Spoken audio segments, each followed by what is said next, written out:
gentlemen, welcome to Merayakan Hidup. Oke, sampai akhirnya kan di jurnalistik sendiri seperti tadi gue udah bilang bahwa ternyata sosok Christian Grich ini sangat ngotot gitu menyampaikan sesuatu, sekalipun mungkin bagi sebagian orang itu nggak nyaman untuk didengar gitu. Dan kita pernah dengar cerita ada banyak jurnalis gitu yang sampai akhirnya kena ancaman gitu segala macam, dan nggak sedikit juga di luar sana yang kena dor, bahkan ada yang dibunuh kalau di Arab Saudi kita pernah dengar. Iya. Lu pernah nggak sih mengalami menerima ancaman-ancaman seperti itu? Kalau ancaman secara fisik sih enggak ya, syukurlah Verbal. sampai secara fisik. Tapi mungkin kalau di politik nggak ada.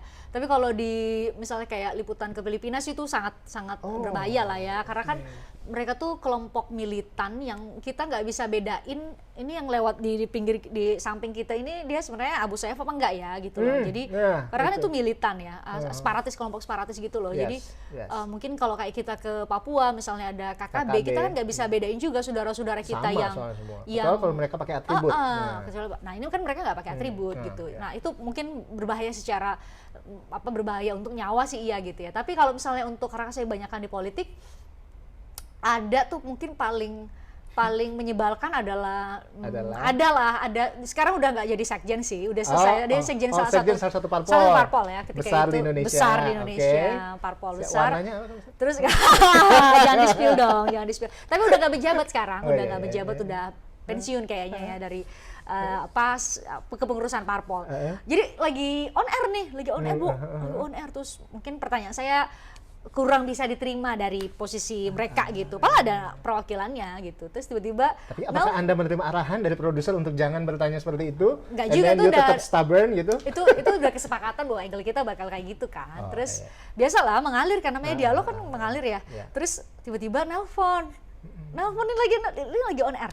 Saya nggak angkat dong. Pas waktu iklan barulah saya angkat. Pas saya angkat, protes lah soal pertanyaan, janganlah pertanyaan gitu loh. Terus atau enggak misalnya, pernah nggak sih sampai yang didatengin ada, gitu? Ada setelah on air terus dikontak, Pris ketemuan sini dong gitu. Ya kalau saya sih sama siapa aja, termasuk narasumber kita gitu ya, makanya kan lebih baik kalau kita benar-benar menjaga hubungan baik ya. Saya datang gitu, saya datang ke salah satu mall, akhirnya protes sendirian, tapi dan banyak. Ini orang besar. Politisi lah, ada juga. Anggota gitu. DPR? Pada saat itu ya, beberapa tahun lalu soalnya.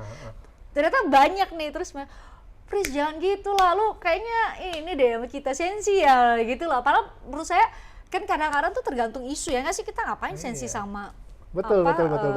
sosok tertentu atau partai politik tertentu, kan kita by isu aja. Kalau misalnya ada isu sama dia, sama sosok ini, atau ada isu sama parpol ini, tentu kita bahas kan. Itu kan bagian dari independensi kita menentukan sikap kan. Nah tapi maksudnya ya syukurlah sih sampai saat ini masih bisa ditangani lah. Itu gue nggak habis pikir sih. Kalau gue mungkin itu udah kayak pas nyampe kan rame banget sih. Rame banget. Terus lu sendirian sampai di sana, lu kayak udah ini Daud lawan Goliat gitu. Lu sendirian dan ini banyak pasukannya gitu. Paling melayani aja sih perdebatan ini. Akhirnya lu tetap tantangin? Tetap nggak ditantang sih, tetap memberikan jawabannya. Tetap memberikan jawaban. Mereka terima nggak jawabannya? Ya terima apa nggak terima sih mereka yang tahu ya. Iya kan, tapi yang jelas bisa pamit. Hingga saat ini masih aman-aman aja sih. Masih aman ya? Oke, jadi nggak ada yang kayak slack gitu sampai akhirnya di luar. Saya mau wawancara Bang Ketua, saya mau wawancara. Saya ngomong sama kamu. Ada juga, gitu. ada sampai titik ekstrim itu yang jadi nggak mau diwawancara gitu ya, sama sekali gitu, sekali sampai detik ini. Karena sosok seorang Christian atau sosok bendera TV-nya dulu? Dua-duanya berpengaruh gitu. Sampai dia beliaunya nggak mau diwawancara ya sampai sekarang, dan menurut saya sih itu jadi tolak ukur ya dari kedewasaan berpolitik dari seseorang gitu loh. Lu sensi sama wartawan, aduh kayak gitu dong gitu kan. Itu bisa diobrolkan kan, misal soal ini angle. Ini gue tebak ya. Jangan. Ini enggak cuma ini doang, kisi-kisinya aja. Iya. Itu yang pernah nyapres bukan? Nanti bisa ditanya langsung ya, bisa tanya langsung ke Christian Grich. Jadi sayang banget sampai sekarang saya nggak bisa punya akses untuk wawancara beliau gitu ya. Tapi maksud saya ya itu nggak bisa gitu ya. kan kita nggak bisa menceritakan ke semua orang ya apa yang kita alami kan. Tapi itu menjadi tolak ukur buat saya bahwa wah sosok ini tuh kurang matang secara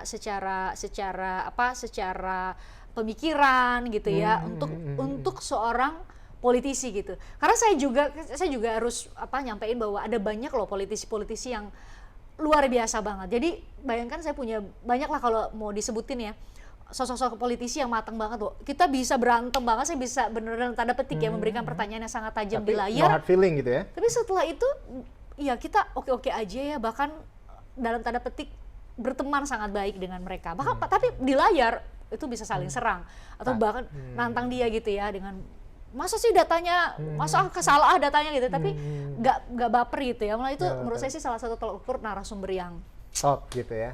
Oke, ini kayaknya kalau misalnya debat gitu ya, apalagi kalau ngebawain acara gitu, kalau misalnya udah kekeh sama sesuatu hal, lu nggak mau jadi jubir parpol aja? Gitu? Ini kan lagi rame nih, bentar lagi. Iya, kan? Masih setia lah jadi jurnalis sejauh ini ya. Jawabannya politis sekali teman-teman. Karena bergaul sama politisi udah jadi ya. Tapi kepikiran nggak sih nanti next bakal jadi anggota dewan atau masuk pemerintahan gitu?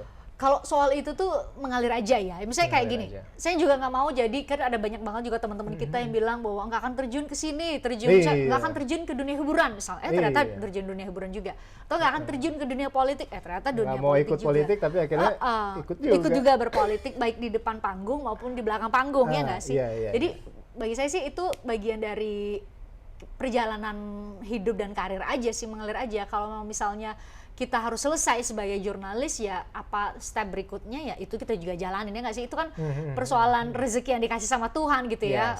Kita kan nggak bisa mastiin juga maunya sih sampai tua nanti tetap jadi jurnalis, tapi kalau diberi rezeki lain dan misalnya mungkin bisa jadi tempat untuk menitipkan berkat ya nggak sih ke banyak orang, misalnya harus jadi politisi atau justru jadi pengusaha atau jadi profesi manapun ya welcome aja sih. Betul. Jadi memang jadi jurnalis sejauh ini adalah profesi yang paling lo suka sejauh ini? Atau sampai saat ini tuh atau hanya terjebak di sini? Soalnya beberapa orang terjebak.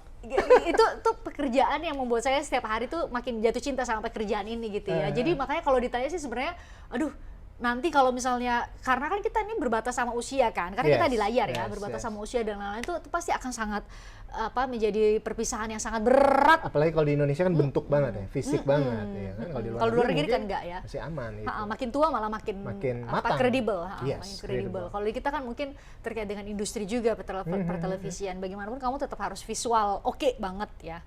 Nah, itu tuh ya pasti tapi akan menjadi perpisah. Kalau memang harus berpisah ya itu akan menjadi perpisahan yang sangat berat sih, karena pekerjaan di jurnalis itu saya bilang tadi ya membuat selama 12 tahunan ini tuh setiap hari tuh beda cerita aja. Itu dia. Jadi katanya nih jurnalis dulu ya sempat ada politisi yang bilang wartawan ya susah ya jadi kaya ya, susah ya bakal kaya ya, gitu kan. Bener nggak sih bahwa wartawan itu susah untuk kaya? Susah kayak dalam arti apa dulu nih? Secara finansial. Gitu. Kalau secara finansial sih pasti iya dong, kalah sama sama pengusaha dong. Makanya kan ada jurnalis Rosiana Anwar tuh bilang gini, kalau kamu mau jadi orang kaya jadilah pengusaha, ya kan? Kalau kamu mau jadi bagian dari sejarah dan jadi pencatat sejarah dan menjadi bagian dari sejarah itu sendiri, jadilah wartawan. Jadi dia mau bilang bahwa ya mungkin kita harus memilih antara menjadi kaya secara finansial sama orang yang menjadi kaya secara pengalaman kan, karena bagaimanapun kita menjadi bagian dari sejarah itu kan sebuah kebanggaan ya. Misalnya bahwa nih lagi pilpres 2024 di saat orang-orang mungkin di luar sana, mungkin keluarga kita sendiri ya, orang-orang terdekat kita sendiri hanya bisa jadi komentator gitu ya. Kadang-kadang kita justru menjadi bagian dari sebuah peristiwa itu sendiri. Karena kita tahu kita di sana pada karena saat kita di itu. sana waktu itu gitu ya. Jadi itu sebuah keistimewaan sih jadi jurnalis. Kita jadi tahu duluan gitu. Dan akhirnya orang nanya-nanya kita. Iya benar. Di sampai bisa jadi narsum. Di wawancara lagi. Cuan lagi. Cuan. Oke. Nah, jadi selama jadi jurnalis yang paling berat dibuat lo atau yang paling ada nggak sih peristiwa yang paling menyedihkan? Kalau gue secara pribadi pada saat itu gue jadi jurnalis, waktu itu gue sempat ke Papua gitu. Gue ngeliat sendiri dengan mata kepala gue keadaan di sana tuh sangat miskin, sangat susah gitu. Dan akhirnya gue sampai ya itu tadi rumor di belakang dan fakta di lapangan yang gue lihat Dan gue bisa berani bilang bahwa yang sebenarnya itu seperti ini loh, gitu. Nah itu yang membuat gue hancur banget ngelihat bahwa keadaan di sana ya, artinya mereka tuh yang nggak jadi raja di tanah mereka sendiri gitu. Mereka justru ya jadi budak mungkin dan lain sebagainya. Akhirnya buktinya mereka menderita. Nah itu yang membuat gue sangat apa ya? Ternyata sampai Tuhan izinkan gue ada di sini gitu untuk melihat fakta-fakta ini, dan itu yang membuat gue sangat ternyuh gitu, dengan sampai akhirnya gue pengen membangun sesuatu yang kayak bikin sesuatu yang mungkin ya seperti saat ini bisa menginspirasi orang lain gitu. Kalau dari Christian sendiri ada nggak momen-momen yang paling sebagai seorang jurnalis gitu? Menyedihkan ya? Ya. Kayaknya terlalu banyak ya, karena setiap peristiwa tuh pasti ada apa ya, cerita atau kesan yang nggak bisa kita tinggalkan ya. Misalnya kayak Mengharukan ya. Iya, mengharukan. Misalnya sekadar hanya eksekusi mati gitu terpidana gitu ya. Bagi sebagian orang mungkin akan hadir dengan ya kita pengen balas dendam nih, orang nih gembong narkoba. Tapi kita punya kesempatan untuk melihat istrinya, saudaranya, anaknya. Nah di situ tuh orang kan nggak melihat ya, mata kamera, ya nggak sih, mata kamera, mata apa namanya, mata publik ini nggak sampai ke situ gitu ya. Pokoknya lihatnya tuh ini udah salah terus dihukum. Karena kita sampai di situ tuh bahwa kebayang nggak sih, ini adalah istri, anak yang akan kehilangan bapaknya, dan caranya adalah dengan cara yang nggak lazim dong. Mungkin dihukum mati gitu ya. Atau misalnya dalam konteks kasusnya Jessica misalnya ya. Mungkin orang hanya lihat gimana Jessica di ruang sidang, gimana Jessica dipersepsikan ini, atau lihat kasusnya gitu ya. Atau bicara mengenai sekadar, bisa dibilang sekadar juga, tapi itu substantif ya. Soal sianida itu ada atau enggak, pokoknya soal sianida aja.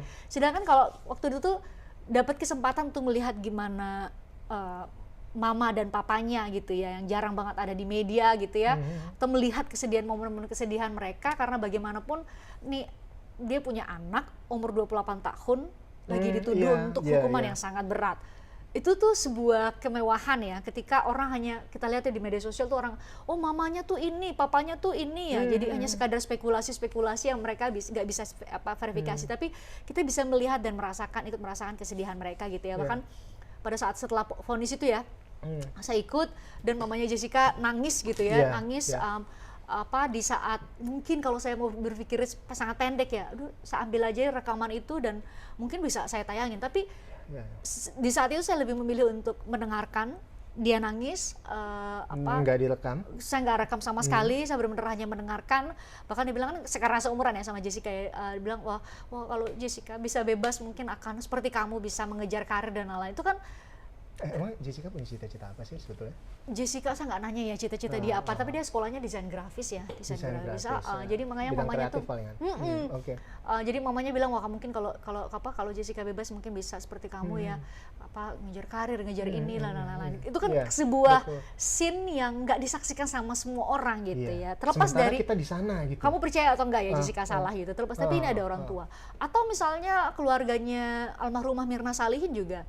Gimana mereka sangat setia duduk di bangku di ruang sidang untuk datang terus-menerus untuk memastikan bahwa kasus ini berjalan dan berproses, terlepas dari mereka percaya dan berusaha untuk gimana caranya membuktikan Jessica salah. Kita lepaskan dulu itu, tapi faktanya adalah mereka tuh adalah orang yang bersedih juga loh, anaknya meninggal dengan cara nggak wajar, dan persoalan kita bicara mengenai memperdebatkan apakah itu Jessica atau enggak itu satu lain, hal lain. Persoalan urusan itu namanya? Itu hal lain. Tapi saya urusan bisa asuransi itu urusan lain. Semua spekulasi itu urusan lain. Tapi kamu bisa lihat itu ada sosok-sosok kesedihan, atau misalnya dia kalau lihat lagi atau mamanya ya, saudara kembarnya datang gitu ya, keluarganya datang.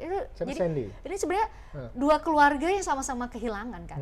Dan itu tuh mungkin publik gak semua mungkin mengarahkan perhatian ke situ ya, tapi bagi saya itu wah iya sih, kita harusnya juga memberikan atensi ke mereka bahwa ini ada dua keluarga yang sama-sama kehilangan gitu. Itu dia.